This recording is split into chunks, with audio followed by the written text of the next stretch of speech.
Hey guys, welcome to RK Study Info YouTube channel. So finally, high school teacher ರಿಕ್ರೂಟ್ಮೆಂಟ್ಗೆ ಸಂಬಂಧಪಟ್ಟಂತೆ ಏನು 2022ರ ನೇಮಕಾತಿ ಇದೆ. ಇದು ಅಫಿಷಿಯಲ್ ಆಗಿ ನಿನ್ನೆಲಿಂದ ಆಯ್ತಾ 25 ನವೆಂಬರ್ನಿಂದ ಅಫಿಷಿಯಲ್ ಆಗಿ ಆರಂಭ ಆಗಿದೆ ಅಂತಾನೆ ಹೇಳ್ಬೋದು. ಸೊ ಹಾಗಾದ್ರೆ ಆಕ್ಚುಲ್ ಆಗಿ ಏನಾಗಿದೆ ಅಂಡ್ ವೆರಿ ಇಂಪಾರ್ಟೆಂಟ್ ನೋಡಿ, ಫೈನಲ್ ಥಿಂಗ್ಸ್ ಆಯ್ತಾ. ಈ ಒಂದು ವಿಡಿಯೋದಲ್ಲಿ what are the final things you must understand before the notification and everything ಆಯ್ತಾ. ನಿಮ್ಮ ಒಂದು ಸರ್ಟಿಫಿಕೇಟ್ ನ ready ಮಾಡಿಸೋದಿರ್ಬೋದು and everything. Final high school teacher recruitment start ಆಗೋಕ್ಕಿಂತ ಮುಂಚೆ ಏನೇನು ವಿಚಾರಗಳನ್ನ ನೀವು ತಲೆಯಲ್ಲಿ ಇಟ್ಕೋಬೇಕಾಗುತ್ತೆ. ಸೊ ಎಲ್ಲವನ್ನ ಈ ಒಂದು ವಿಡಿಯೋದಲ್ಲಿ ನಾವು ಬ್ರೀಫ್ ಆಗಿ ಅರ್ಥ ಮಾಡ್ಕೊಂಬರೋಣ. ನಮ್ಮ ಚಾನಲ್ ನ ಮೊದಲೇವರೆಗೆ ನೋಡ್ತಾ ಇದ್ರೆ ಹಾಗೆ ಸಬ್ಸ್ಕ್ರೈಬ್ ಮಾಡದೆ ನೋಡ್ತಾ ಇದ್ರೆ kindly do subscribe and click the bell icon and get latest updates. Okay madam friends, ನಿನ್ನೆ 25/11/2022 ಏನಾಗಿದೆ ಅಂತ ನೋಡೋದಾದ್ರೆ ಒಂದು ಲೆಟರ್ ಪಾಸ್ ಆಗಿದೆ ಆಯ್ತಾ. ಎಲ್ಲಾ ಕನ್ಸರ್ನ್ಡ್ DDPI ಆಫೀಸ್ಗಳಿಗೆ ಆಯ್ತಾ. DDPI ಆಫೀಸ್ಗಳಿಗೆ ಅಂದ್ರೆ ಡಿಪಾರ್ಟ್ಮೆಂಟ್ ಆಫ್ ಪಬ್ಲಿಕ್ ಇನ್ಸ್ಟ್ರಕ್ಷನ್ಸ್ ಏನಿದೆ, ಉಪನಿರ್ದೇಶಕರ ಕಚೇರಿ. ಸೊ ಅವರಿಗೆ ಒಂದು ಮಾಹಿತಿ ಹೋಗಿದೆ ಫ್ರಾಮ್ ದ CAC ಆಯ್ತಾ. CAC ಏನ್ ಮಾಡುತ್ತೆ, GPSTR ನ ರಿಕ್ರೂಟ್ಮೆಂಟ್ ಮಾಡಿತ್ತು, ನಿಮ್ಗೆಲ್ಲ ಗೊತ್ತು. ಸೊ ಅದೇ ಒಂದು ಏನು CAC ಇದೆ ಏನ್ ಮಾಡ್ತಾ ಇದೆ, ಅಗೇನ್ ಹೈಸ್ಕೂಲ್ ಟೀಚರ್ ರಿಕ್ರೂಟ್ಮೆಂಟ್ ನ ಮಾಡಕ್ ಹೋಗ್ತಾ ಇದೆ, ಸರಿನಾ.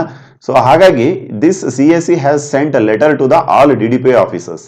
ಏನಂತ ಹೇಳಿ ನೋಡಿ, ಇಲ್ಲಿ ವಿಷಯ ಇದೆ ನೋಡಿ ಆಯ್ತಾ. This is the official letter number and ಇದೊಂದು ಜ್ಞಾಪಕ ಆಯ್ತಾ, ಜ್ಞಾಪನ ಅಂತ ಹೇಳ್ತಾ ಇದ್ದಾರೆ. 2022-23ನೇ ಸಾಲಿನ ಸರ್ಕಾರಿ ಪ್ರೌಢಶಾಲಾ ಶಿಕ್ಷಕರ ನೇಮಕಾತಿ ಕುರಿತು ಕಾರ್ಯನಿರ್ವಹಿಸುತ್ತಿರುವವರ ಆಯ್ತಾ, ಕಾರ್ಯನಿರ್ವಹಿಸ್ತಾ ಇದಾರಲ್ವಾ, ಅವರ ಒಂದು ಡೀಟೇಲ್ ಅನ್ನ ನಮ್ಗೆ ಕೊಡಬೇಕು. ಸೊ ಅದರಲ್ಲಿ ಯಾರ್ಯಾರು ಡೈರೆಕ್ಟ್ ರಿಕ್ರೂಟ್ಮೆಂಟ್ ಆಗಿದ್ದಾರೆ, ಪ್ರಮೋಷನ್ ಹೊಂದಿದ್ದಾರೆ, ಸೊ ಇವರ ಒಂದು ಮಾಹಿತಿ ಕೊಡ್ಬೇಕಂತ ಹೇಳಿದ್ದಾರೆ, ಸರಿನಾ. ಸೊ ಯಾಕೆ ಅನ್ನುವಂತ ಪ್ರಶ್ನೆ ಎಲ್ಲರ ಮೈಂಡ್ ಅಲ್ಲಿ ಬಂದೇ ಬರುತ್ತೆ ಆಯ್ತಾ. ಬಿಕಾಸ್ ಏನಾಗ್ತಾ ಇದೆ ಮೈ ಡಿಯರ್ ಫ್ರೆಂಡ್ಸ್, ಸೂನ್ ಆಯ್ತಾ, ಈ ಲೆಟರ್ ನ ಒಂದು ಮಾಹಿತಿ ಹೋದ ತಕ್ಷಣನೇ ನೋಡಿ 25/11 ಇದೆ, ಅಲ್ಲಿಂದ ಒಂದು ತಿಂಗಳಲ್ಲಿನೇ ಆಯ್ತಾ 25/12 ಕ್ರಿಸ್ಮಸ್ ಅನ್ನಷ್ಟರಲ್ಲಿನೇ ಏನಾಗುತ್ತೆ, ಹೊಸ ನೋಟಿಫಿಕೇಶನ್ ನ ಖಂಡಿತ ನಾವು ಏನ್ ಮಾಡಬಹುದು, ನೋಡುವಂತ ಚಾನ್ಸಸ್ ಇದೆ.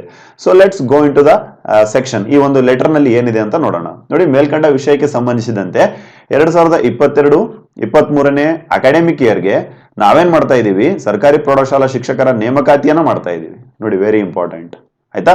ಯಾಕೆ ಇನ್ಫಾರ್ಮೇಶನ್ ಕೇಳಿದಾರೆ ಅಂತ ಗೊತ್ತಾಯ್ತು. They are going to recruit ಆಯ್ತಾ, ನೇಮಕಾತಿಯನ್ನು ಮಾಡ್ತಾ ಇದ್ದಾರೆ. ಎಷ್ಟು ಪೋಸ್ಟ್? 2200ಕ್ಕೂ ಹೆಚ್ಚು ಪೋಸ್ಟ್ ಗಳನ್ನ ರಿಕ್ರೂಟ್ಮೆಂಟ್ ಮಾಡಕ್ ಹೋಗ್ತಾ ಇದ್ದಾರೆ. ಎಲ್ಲಾ ಸಬ್ಜೆಕ್ಟ್ಸ್ ಗಳಿದಾವೆ, ಇನ್ಕ್ಲೂಡಿಂಗ್ ಏನು ಫಿಸಿಕಲ್ ಟೀಚರ್, PT ಟೀಚರ್ಸ್ ಅಂತ ಏನ್ ಹೇಳ್ತಾರೆ ಅದು ಆಗಿರ್ಬೋದು ಆಯ್ತಾ, ಹಿಂದಿ ಟೀಚರ್ಸ್ ಇದ್ದಾರೆ. ಸೊ ಎಲ್ಲ ನೇಮಕಾತಿಗಳು ಆಗ್ತಾ ಇದಾವೆ.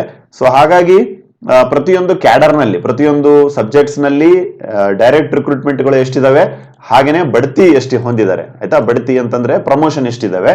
ಸೊ ಅದರ ಒಂದು ಕಂಪ್ಲೀಟ್ ಇನ್ಫಾರ್ಮೇಶನ್ ನಮಗೆ ನೀಡಬೇಕು ಅಂತ ಹೇಳಿ ಈ ಪತ್ರದೊಂದಿಗೆ ಅನುಬಂಧಿಸಿರುವ ನಮೂನೆ ಆಯ್ತಾ, ಒಂದು ಫಾರ್ಮೆಟ್ ನ ಕೊಟ್ಟಿದ್ದಾರೆ ಅವರು. ಆ ಒಂದು ಫಾರ್ಮೆಟ್ ಅಂತ ಹೇಳ್ತಾರೆ, ಅನೋಕ್ಷರ್ ಅಂತ ಹೇಳ್ತಾರೆ.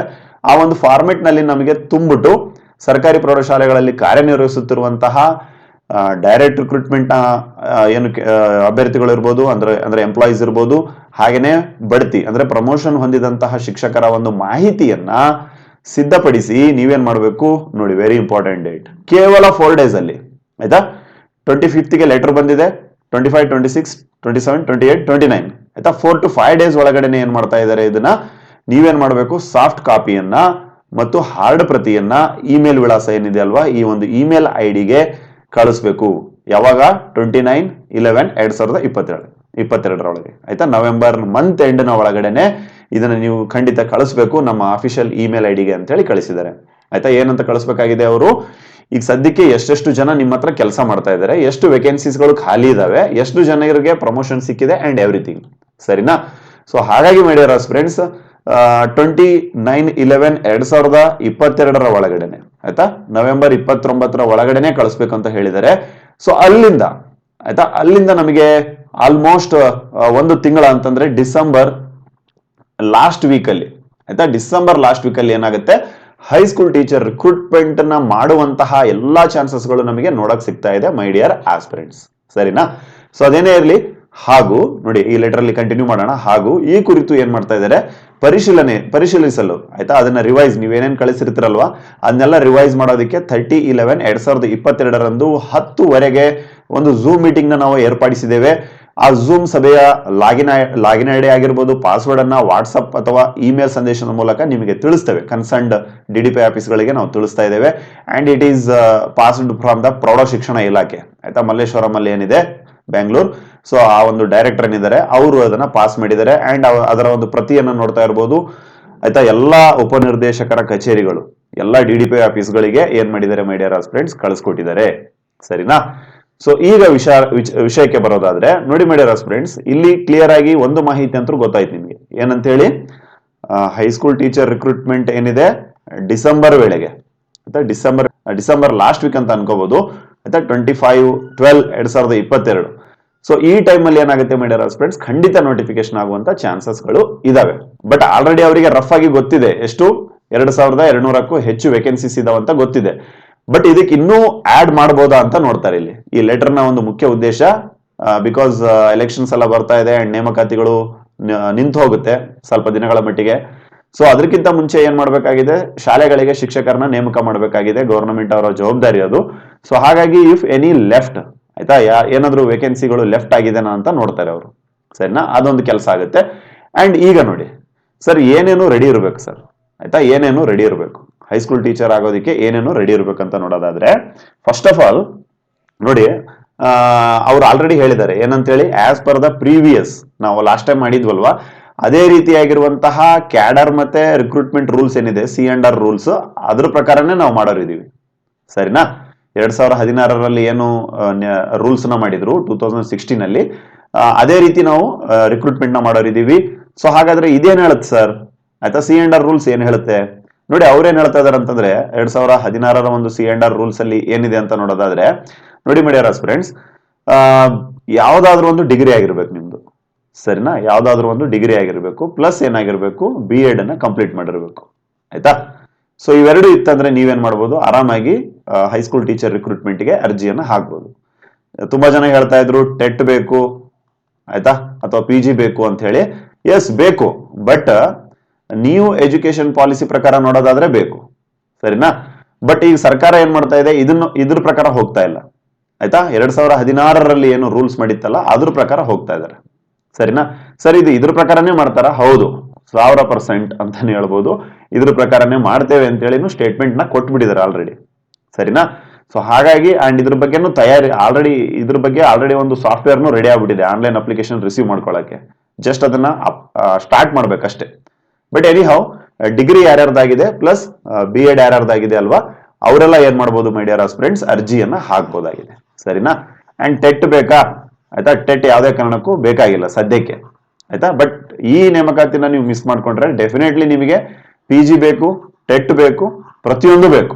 ಹಾಗಾಗಿ ಮೈ ಡಿಯರ್ ಫ್ರೆಂಡ್ಸ್, ಈ ಒಂದು ನೇಮಕಾತಿಯನ್ನ ಬಹಳ ಗಂಭೀರವಾಗಿ ತಗೋಬೇಕು. ಯಾರ್ಯಾರು ಒಂದ್ ವೇಳೆ ಹೈಸ್ಕೂಲ್ ಟೀಚರ್ ಆಗ್ಬೇಕು ಅಂತ ಹೇಳಿ, ಆಯ್ತಾ, ಸರ್ಕಾರಿ ಪ್ರೌಢಶಾಲೆಗೆ ಶಿಕ್ಷಕರಾಗಬೇಕು ಅಂತ ಹೇಳಿ ಒಂದ್ ವೇಳೆ ನಿಮ್ಮ ಒಂದು ಅನಿಸಿಕೆ ಅಥವಾ ನಿಮ್ಮ ಮನಸ್ಸಲ್ಲಿ ಇತ್ತು ಅಂತಂದ್ರೆ, ನೀವು ಈಗಿಂದನೇ ಅಗ್ರೆಸಿವ್ ಆಗಿ ಅಧ್ಯಯನ ಮಾಡಬೇಕು. ಆಯ್ತಾ, ಸುಮ್ಮನೆ ಏನೋ ಕಾಟಾಚಾರಕ್ಕೆ ಅಥವಾ ಅಪ್ಲಿಕೇಶನ್ ಸ್ಟಾರ್ಟ್ ಆದ ದಿನದಿಂದ ಓದೋಣ ಸೀರಿಯಸ್ ಆಗಿ ಕುತ್ಕೊಂಡು ಅದೆಲ್ಲ ನಡೆಯೋದಿಲ್ಲ. ಬಿಕಾಸ್ ತುಂಬಾನೇ ಒಂದು ಏನಂತ ಹೇಳ್ತಾರೆ, ತುಂಬಾನೇ ಹೈ ಕಾಂಪಿಟೇಷನ್ ಇರುತ್ತೆ. When we compare to the GPSTRಗೆ ಹೋಲಿಸೋದಾದ್ರೆ, ಅಥವಾ GPSTRಗೆ ಹೋಲಿಸೋದಾದ್ರೆ ಹೈಸ್ಕೂಲ್ ಟೀಚರ್ ಅಲ್ಲಿ ಹೈ ಕಾಂಪಿಟೇಷನ್ ಇರುತ್ತೆ. ಸೊ ಹಾಗಾಗಿ ಇವತ್ತಿಂದಾನೆ, ಆಯ್ತಾ, ನಿಮಗೆ ಈ ವಿಚಾರ ಗೊತ್ತಾಯ್ತು, notification is going to recruit in the month of December ಅಂತ ಹೇಳಿ. ಆಯ್ತಾ, ಸೊ ನೋಡಿ, ಡಿಸೆಂಬರ್ ಅಂತಂದ್ರೆ ಆಲ್ಮೋಸ್ಟ್ ನಿಮಗೆ 1 ತಿಂಗಳ ಟೈಮ್ ಇದೆ. ಡಿಸೆಂಬರ್ ಲಾಸ್ಟ್ ವೀಕ್ ಅಂತಂದ್ರೆ ಆಲ್ಮೋಸ್ಟ್ ನಿಮಗೆ 1 ತಿಂಗಳ ಟೈಮ್ ಇದೆ. ಸರಿನಾ? ಸೊ ಈಗಿಂದನೇ ನೀವು ಓದ್ಬೇಕಾಗುತ್ತೆ ಮೈ ಡಿಯರ್ ಆಸ್ಪಿರೆಂಟ್ಸ್. ಸರ್ ಏನೇನು ಓದ್ಕೋಬೇಕು ನೋಡಿ my dear aspirants, last time ನ ಒಂದು ನೋಟಿಫಿಕೇಶನ್ ನೋಡ್ಕೊಂಡ್ ಬರೋದಾದ್ರೆ ನೋಡಿ ಇಲ್ಲಿ, ಆಯ್ತಾ, ನಿಮಗೆ ಟೋಟಲಿ 2 ಪೇಪರ್ಗಳನ್ನ ಕೊಟ್ಟಿರ್ತಾರೆ. ಆಯ್ತಾ, 2 ಪೇಪರ್ಸ್ ಇರ್ತವೆ. ಯಾವುದೇ ರೀತಿ ಕಂಪಲ್ಸರಿ ಪೇಪರ್ ಇರಲ್ಲ, ಡೋಂಟ್ ವರಿ. ಸರಿನಾ? ಸಾಮಾನ್ಯ ಪತ್ರಿಕೆ ಅಂತ ಹೇಳಿ ಇರುತ್ತೆ. ಸಾಮಾನ್ಯ ಪತ್ರಿಕೆ ಅಂತ ಇರುತ್ತೆ. ಸಾಮಾನ್ಯ ಪತ್ರಿಕೆ means what sir, general studies ಅಂತ ಹೇಳ್ತಾರೆ. ಆಯ್ತಾ, ಇದು ಪೇಪರ್ 1 ಇದು. ಅಂಡ್ ಇನ್ನೊಂದು ಪೇಪರ್ ಇರುತ್ತೆ ಮೈ ಡಿಯರ್ ಫ್ರೆಂಡ್ಸ್, ಅದ್ಯಾವುದು ನಿಮ್ದು ಆಪ್ಷನಲ್ ಪೇಪರ್ ಇರುತ್ತೆ. ಆಯ್ತಾ, ಆಪ್ಷನಲ್ ಪೇಪರ್ ಇರುತ್ತೆ. ಸರಿನಾ? ಜನರಲ್ ಸ್ಟಡೀಸ್ ಅಲ್ಲಿ ಏನೇನು ಕೇಳ್ತಾರೆ, ಪ್ರತಿಯೊಂದನ್ನು ಕೇಳ್ತಾರೆ ಇಲ್ಲಿ. ಸರಿನಾ? ಕರೆಂಟ್ ಅಫೇರ್ಸ್ ಕೇಳ್ತಾರೆ. ಸರಿನಾ? ಕಂಪ್ಯೂಟರ್ ಬಗ್ಗೆ ಕೇಳ್ತಾರೆ, ಹಾಗೇನೆ ಮೆಂಟಲ್ ಎಬಿಲಿಟಿ ಕೇಳ್ತಾರೆ, ಮ್ಯಾಥ್ಸ್ ಕೇಳ್ತಾರೆ, ಇಂಗ್ಲಿಷ್ನು ಕೇಳ್ತಾರೆ ನೋಡಿ, ಜನರಲ್ ಇಂಗ್ಲಿಷ್ನು ಕೇಳ್ತಾರೆ. ಸರಿನಾ? ಸೊ ಜನರಲ್ ಸ್ಟಡೀಸ್ ಪೇಪರ್ ಎಷ್ಟು ಮಾರ್ಕ್ಸ್ ಇರುತ್ತೆ, 100 ಮಾರ್ಕ್ಸ್ ಇರುತ್ತೆ. ಅಂಡ್ ಪೇಪರ್ 2 ಆಪ್ಷನಲ್ ಪೇಪರ್ ಎಷ್ಟು ಮಾರ್ಕ್ಸ್ ಇರುತ್ತೆ, ಅದನ್ನು 100 ಮಾರ್ಕ್ಸ್ ಇರುತ್ತೆ. ಸರಿನಾ? ಅಂಡ್ ಯಾವುದೇ ರೀತಿ ನೆಗೆಟಿವ್ ಮಾರ್ಕಿಂಗ್ ಇರುತ್ತಾ, ಯಾವುದೇ ರೀತಿಯ ನೆಗೆಟಿವ್ ಮಾರ್ಕಿಂಗ್ ಇರಲ್ಲ. ನಿಮ್ಗೆ ಎಷ್ಟು ಬೇಕೋ ಅಷ್ಟು ಆರಾಮಾಗಿ ಟಿಕ್ ಮಾಡಿ ಬರ್ಬೋದು ನೀವು. ಸರಿನಾ? ಸೊ ಇಲ್ಲಿ ಹೇಳ್ತದೆ ನೋಡಿ, ಪ್ರಶ್ನೆಗಳ ವ್ಯಾಪ್ತಿ ಮತ್ತು ಸ್ವರೂಪ, nature of question paper and ಅದರ ಒಂದು ಕ್ಯಾರೆಕ್ಟರ್ ಹೆಂಗಿರುತ್ತೆ ಅಂತ. ಆಲ್ ಕ್ವಶನ್ಸ್ ಖಂಡಿತ ಬಿಲಾಂಗ್ಸ್ ಟು ದ ಪಠ್ಯ ವಸ್ತು. ದಟ್ ಮೀನ್ಸ್ ಸಿಲೆಬಸ್ ನ ಒಳಗಡೆಯಿಂದನೇ ತಗೊಳ್ತೇವೆ. ಹಾಗಾದ್ರೆ ಏನ್ ಸಿಲೆಬಸ್ ಸರ್? ನೋಡಿ, ನೀವು ಸಿನ್ಸ್ ಇದು ಡಿಗ್ರಿ ಲೆವೆಲ್ ನ ಪೋಸ್ಟ್ ಆಗಿರೋದ್ರಿಂದ ನೀವು ಐದನೇ ಕ್ಲಾಸ್ ಇಂದ ಏನು ಓದ್ಕೋಬೇಕಾಗುತ್ತೆ ಅಪ್ ಟು ಡಿಗ್ರಿವರೆಗೆ, ಇನ್ಕ್ಲೂಡಿಂಗ್ ನಿಮ್ಮ BEd ನವರೆಗೆ ಏನು ಓದಿರ್ತಿರಲ್ವಾ ಆ ಎಲ್ಲ ಇನ್ಫಾರ್ಮೇಶನ್ ನ ತೆಗೆದು ರೆಡಿ ಮಾಡಿ ಇಟ್ಕೊಂಡು ಓದಕ್ಕೆ ಆರಂಭ ಮಾಡಿ. ಸೊ ಹಾಗಾಗಿ ಇಲ್ಲಿ ಹೇಳ್ತಾ ಇದಾರೆ all questions we cover from the syllabus. ಸರಿನಾ? ಪ್ರಶ್ನೆಗಳು ವಸ್ತುನಿಷ್ಠವಾಗಿದ್ದು. ಏನ್ ಸರ್ ಇದು ವಸ್ತುನಿಷ್ಠ ಅಂದ್ರೆ? ವಸ್ತುನಿಷ್ಠ ಮೀನ್ಸ್ MCQ ಟೈಪ್ಸ್ ಇರ್ತವೆ, ಆಯ್ತಾ? MCQ type and subjective type ಅಂತ ಇರ್ತವೆ. ಬಟ್ ಇಲ್ಲಿ MCQ ಟೈಪೇ ಇರ್ತವೆ. ಯಾವುದೇ ರೀತಿ ನೋಡಿ, ಗ್ರಾಜುಯೇಟ್ ಪ್ರೈಮರಿ ಸ್ಕೂಲ್ ಟೀಚರ್ ಅಲ್ಲಿ ಡಿಸ್ಕ್ರಿಪ್ಟಿವ್ ಇರುತ್ತೆ. ಡಿಸ್ಕ್ರಿಪ್ಟಿವ್ ಅಂದ್ರೆ ಏನು? ವಿವರಣಾತ್ಮಕ ಇರುತ್ತೆ. ಇಲ್ಲಿ ಯಾವುದೇ ರೀತಿ ದೊಡ್ಡ ದೊಡ್ಡ ಆನ್ಸರ್ ಗಳನ್ನ ಬರೆಯುವಂತ ಅವಶ್ಯಕತೆ ಇಲ್ಲ. ಜಸ್ಟ್ ನೀವು ಟಿಕ್ ಮಾಡ್ತಾ ಹೋದ್ರೆ ಸಾಕು, ಆಯ್ತಾ? MCQs ಗಳನ್ನ ರೌಂಡ್ ಮಾಡ್ತಾ ಹೋದ್ರೆ ಸಾಕು. ಅಂಡ್ ಪ್ರತಿ ಪ್ರಶ್ನೆಗೆ 4 ಉತ್ತರಗಳನ್ನು ಹೊಂದಿದ್ದು ಇವುಗಳಲ್ಲಿ ಒಂದು ಸರಿ ಉತ್ತರ ಆಗಿರುತ್ತೆ. ಸರಿನಾ? ಇದಂತೂ ನಿಮ್ಗೆ ಗೊತ್ತಿದೆ. ಅಂಡ್ ನೋಡಿ, ಇಲ್ಲಿ ಯಾವುದೇ ರೀತಿ ನೆಗೆಟಿವ್ ಮಾರ್ಕಿಂಗ್ ಬಗ್ಗೆ ಹೇಳಿಲ್ಲ ಅವರು, ಆಯ್ತಾ? ಉತ್ತರಗಳನ್ನು OMR ಶೀಟ್ ನಲ್ಲೇ ನೀವು ಮಾಡಬೇಕಾಗಿರುತ್ತೆ. ಅಂಡ್ ಸೈಮಲ್ಟೇನಿಯಸ್ ಎರಡು ಲ್ಯಾಂಗ್ವೇಜ್ ಅಲ್ಲಿ ಇರ್ತವೆ, Kannada as well as English ಭಾಷೆಯಲ್ಲಿ ಇರ್ತವೆ, ಎಕ್ಸೆಪ್ಟ್ ಇಂಗ್ಲಿಷ್ ಸಬ್ಜೆಕ್ಟ್ ನ ಹೊರತುಪಡಿಸಿ. ಸರಿನಾ? ಅಂಡ್ ಅಪಾಯಿಂಟ್ಮೆಂಟ್ ಯಾವ ರೀತಿ ಆಗುತ್ತೆ ಅಂತ ನೋಡೋದಾದ್ರೆ ನೋಡಿ, ಅರ್ಹತೆಯನ್ನ ನಿರ್ಧರಿಸುವುದು. How the eligibility will be decided, how the merit will be decided. ಸರಿನಾ? ಮೆರಿಟ್ ನ ಯಾವ ತರ ಕನ್ಸಿಡರ್ ಮಾಡ್ತಾರೆ ನೋಡಿ, ನೀವು CET ಅಲ್ಲಿ ಮೇಲೆ ಹೇಳಿದ್ವಲ್ವಾ, ಪೇಪರ್ 1 ಅಂಡ್ ಪೇಪರ್ 2ಗೆ ಇವೆರಡರ ಮಧ್ಯೆ ಎಷ್ಟು ತಗೊಂತೀರ ಅನ್ನೋದ್ರ ಮೇಲೆ 70% ನ ಹಿಡಿತಾರೆ. ಅಂಡ್ ಇನ್ನು 30% ಎಲ್ಲಿಂದ ಹಿಡಿತಾರೆ? ನೀವು ಡಿಗ್ರಿ ಮಾಡಿರ್ತಾರಲ್ವಾ, ಅದು 20% ಹಿಡಿತಾರೆ. ಅಂಡ್ BEd ಮಾಡಿದಿರಲ್ಲ, ಅದರಲ್ಲಿ 10% ಹಿಡಿತಾರೆ. ಸೊ ಟೋಟಲ್ ಆಗಿ 100% ಏನು ಮೆರಿಟ್ ಇರುತ್ತೆ ಅದ್ರ ಮೇಲೆ ನಿಮ್ಮ ಒಂದು ಮೆರಿಟ್ ಏನಾಗುತ್ತೆ, ಪ್ರಕಟ ಆಗುತ್ತೆ ಮೈ ಡಿಯರ್ ಆಸ್ಪಿರೆಂಟ್ಸ್. ಸೊ ಹಾಗಾಗಿ ಯಾರ್ಯಾರ್ದು ಡಿಗ್ರಿ ಕಡಿಮೆ ಇದೆ ಅಲ್ವಾ, ಆಯ್ತಾ? ಡಿಗ್ರಿ ಕಡಿಮೆ ಇರ್ಬೋದು, BEd ಅಲ್ಲಿ ಕಡಿಮೆ ಇರ್ಬೋದು. ಸೊ ಗೋಲ್ಡನ್ ಆಪರ್ಚುನಿಟಿ ಇದೆ. ಏನಂತ ಹೇಳಿ, 100% ಎಫರ್ಟ್ ಹಾಕಿ CET ಅಲ್ಲಿ, ಆಯ್ತಾ? ನಿಮ್ದೇನಾಗುತ್ತೆ, ಆರಾಮಾಗಿ ನಿಮ್ದು ಮೆರಿಟ್ ಅಲ್ಲಿ ನಿಮ್ಮ ಹೆಸರು ಕುತ್ಕೊಂಡ್ಬಿಡುತ್ತೆ. ಸರಿನಾ? ಸೊ ಕೆಲವೊಬ್ರು ಓಪನ್ ಯೂನಿವರ್ಸಿಟಿಯಿಂದ BEd ಮಾಡಿರ್ತಾರೆ ಅಥವಾ ಡಿಗ್ರಿ ಮಾಡಿರ್ತಾರೆ, ಪರ್ಸೆಂಟೇಜ್ ಕಡಿಮೆ ಆಗಿರುತ್ತೆ. ಸೊ ಅಂತಹ ವಿದ್ಯಾರ್ಥಿಗಳು ಏನ್ ಮಾಡಿ, CET ಅನ್ನ ಜಾಸ್ತಿ ಮಾಡಿ. ಸರಿನಾ? ನೋಡಿ, CET ಗೆ ಹೆಲ್ಪ್ ಮಾಡೋದಕ್ಕೆ in the subject of English, ಆಯ್ತಾ? ಇಂಗ್ಲಿಷ್ ಲ್ಯಾಂಗ್ವೇಜ್ ಟೀಚರ್ಗೆ ನಮ್ಮ ಬಳಿ ಒಂದು ಕ್ರಾಶ್ ಕೋರ್ಸ್ ಲಭ್ಯ ಇರ್ತದೆ. ಸರಿನಾ? ಆ ಕ್ರಾಶ್ ಕೋರ್ಸ್ಗೆ ಜಾಯ್ನ್ ಆಗುವಂತಹ ವಿದ್ಯಾರ್ಥಿಗಳು ಯಾರ್ಯಾರು ಇಂಟ್ರೆಸ್ಟ್ ಇದ್ದೀರಾ ನೋಡಿ, ನಿಮ್ಮ ಲೈಫ್ ಅಲ್ಲಿ ಜೆನ್ಯೂನ್ ಆಗಿ ಒಂದೇ ಅಟೆಂಪ್ಟ್ ನಲ್ಲಿನೇ, ಆಯ್ತಾ? ಒಂದೇ ಅಟೆಂಪ್ಟ್ ನಲ್ಲಿನೇ ನಿಮಗೆ ಹೈಸ್ಕೂಲ್ ಟೀಚರ್ ಆಗ್ಬೇಕು ಎನ್ನುವಂತಹ ಆಸಕ್ತಿ ಇತ್ತು, ಕೆಲಸ ಮಾಡುವಂತಹ ಆಸಕ್ತಿ ಇತ್ತು, ನೀವೇನ್ ಮಾಡಬಹುದು, ಈ ಒಂದು ಕ್ರಾಶ್ ಕೋರ್ಸ್ ನ ತಗೋಬಹುದು. ಕ್ರಾಶ್ ಕೋರ್ಸ್ ಪೇಪರ್ 2ಗೆ ಇರುತ್ತೆ, 6000 rupees ಫೀ ಇರುತ್ತೆ, ಆಯ್ತಾ? ಅಂಡ್ ಕ್ಲಾಸ್ 50 days ಇರುತ್ತೆ. ಸರ್ 50 days ಅಲ್ಲಿ 100% ಹೇಳ್ತೀರಾ? ಹೌದು. ಸರಿನಾ? ಇಷ್ಟೆಲ್ಲವನ್ನ ನಿಮಗೆ ಸಿಲೆಬಸ್ ಏನಿರುತ್ತೆ ಪೇಪರ್ 2ದು ಖಂಡಿತ ಮುಗಿಸ್ಕೊಡ್ತೇವೆ. ಅಂಡ್ ಇದಕ್ಕೆ ಸಂಬಂಧಪಟ್ಟಂತ ನೋಟ್ಸ್ ನಿಮಗೆ ಸಿಗುತ್ತೆ, ಆಯ್ತಾ? PDF ರೂಪದಲ್ಲಿ ನಿಮಗೆ ನೋಟ್ಸ್ ಸಹ ಸಿಗುತ್ತೆ. ಸೊ ಹಾಗಾಗಿ ಮೈ ಡಿಯರ್ ಫ್ರೆಂಡ್ಸ್, ಇಂಗ್ಲಿಷ್ ವಿಷಯದ ಅಭ್ಯರ್ಥಿಗಳು ಏನ್ ಮಾಡಿ, ಯಾರ್ಯಾರಿಗೆ ಆಸಕ್ತಿ ಇದೆ ಅಂಡ್ ನಿಮ್ಮ ಲೈಫ್ ಅಲ್ಲಿ ಒಂದು ಜೆನ್ಯೂನ್ ಅಟೆಂಪ್ಟ್ ನ, ಆಯ್ತಾ, ಒಂದು ಜೆನ್ಯೂನ್ ಒಂದು ಪ್ರಯತ್ನವನ್ನು ನಾನು ಮಾಡ್ತೀನಿ ಅನ್ನುವಂತಹ ಒಂದು ಕಾನ್ಫಿಡೆನ್ಸ್ ಇತ್ತು. ಅಂಡ್ ಈ ಒಂದು ಹೈಸ್ಕೂಲ್ ಟೀಚರ್ ರಿಕ್ರೂಟ್ಮೆಂಟ್ ನ ಮಿಸ್ ಮಾಡ್ಕೊಳ್ಳೋದೇ ಅಲ್ಲಪ್ಪ ನಾನು, ಆಯ್ತಾ? ಖಂಡಿತ ನಾನು ನೌಕರಿ ತಗೊಳ್ಳೇಬೇಕೆನ್ನುವಂತ ಹಠ ಇರುವಂತ ವಿದ್ಯಾರ್ಥಿಗಳು, ಆಯ್ತಾ, I heartly invite you to the join to the crash course. ಆಯ್ತಾ? ಕ್ರಾಶ್ ಕೋರ್ಸ್ ಅಲ್ಲಿ ಏನಾಗುತ್ತೆ, ನೀವು ಹೆವಿ ಲೆಂದಿಯಾಗಿ ಓದ್ಬೇಕಾಗಿರೋದ್ರಿಂದ ಸಂಕ್ಷಿಪ್ತವಾಗಿ, ಬ್ರೀಫ್ ಆಗಿ, ಎಕ್ಸಾಮ್ಗೆ ಎಷ್ಟು ಬೇಕು ಅಷ್ಟು ನಿಮಗೆ ನಿಮ್ ಮುಂದೆ ಇಟ್ಬಿಡ್ತೇವೆ ಅಂಡ್ ನಿಮಗೆ ಪಾಠವನ್ನ ಹೇಳ್ಕೊಡ್ತೇವೆ. ಸರಿನಾ?